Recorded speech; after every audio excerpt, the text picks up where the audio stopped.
Kakagaling ko lang sa work. Nag-prepare na ako ng lulutuin ko.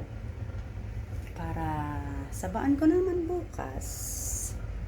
So, magluluto tayo ng pakbet. Guys, naka-ready na ang ating gagamitin.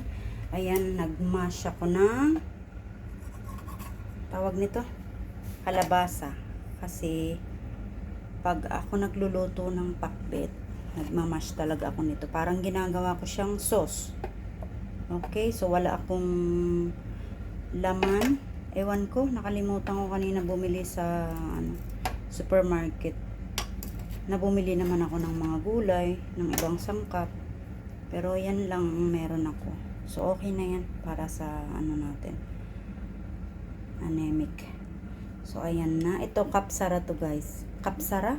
Kaspara ba? Ano ba yun? Ewan? Basta. Kaspara. Sorry. Kaspara siya. Mabango siya eh. So dahil may tira ako kahapon na sibuyas sa salad. So ito na lang gagamitin ko yung kalahati niya. Sorry. Kaspara pala siya. Okay? So let's start.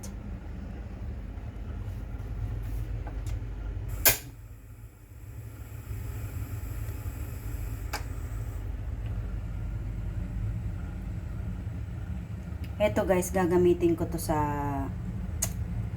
prito. Magpiprito rin ako ng isda while magluluto ako ng pakbet. Okay? See you later. So, isasitay muna natin yung atay. Tapos, ayun guys. Meron din akong pritong isda. Okay?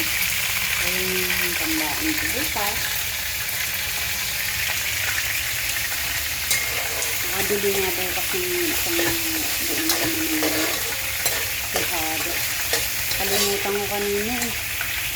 Kasi sa dami ng tao dito sa supermarket, magmadali na lang ako kumuha ng mga gulay-gulay.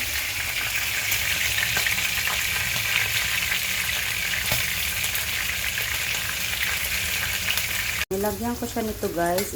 Ito lang meron ako na bagoong seedlings. Then, itong shrimp paste. Ito. Mga pampalasa yan. So, alam na siya. So, unahin natin ang kalabasa. Hugas na guys, ha? Hugas na ang aking mga sangkap na gulay-gulay dyan. Naririnig na yan. Yung prito ko. It's near to finish. So, unahin natin yan para 3 minutes siguro. Okay. Ayan na siya. Nilagay ko na lahat ng sangkap.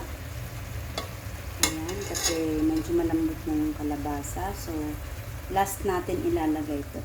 Tsaka yung kaspara ng dahon. Okay. So, see you later. See you later, alligator. Ito na yung last natin ilalagay. Okay. Ano yan? Pinakuluan ko siya. Tapos, minash ko lang. Tapos, yung kaspara. Okay? Make to finish. 3 minutes more. Tapos na siya. Sarap. Guys, magsalin na tayo sa ating baonan. Ito yung baonan ko. So, ito siya sa first layer. Hindi mo ko sa tayo. Bismillah. Salin na tayo para bukas. Bismillah.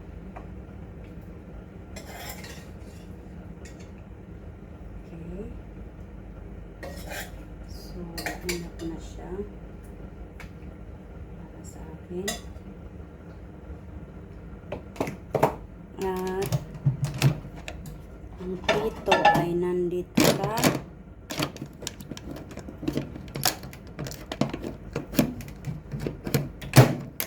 microwave.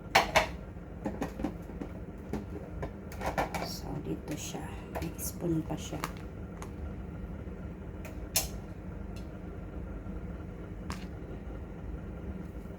Okay, dito siya sa pangalawang layer. Yan na. Yan na yung baon ko for tomorrow.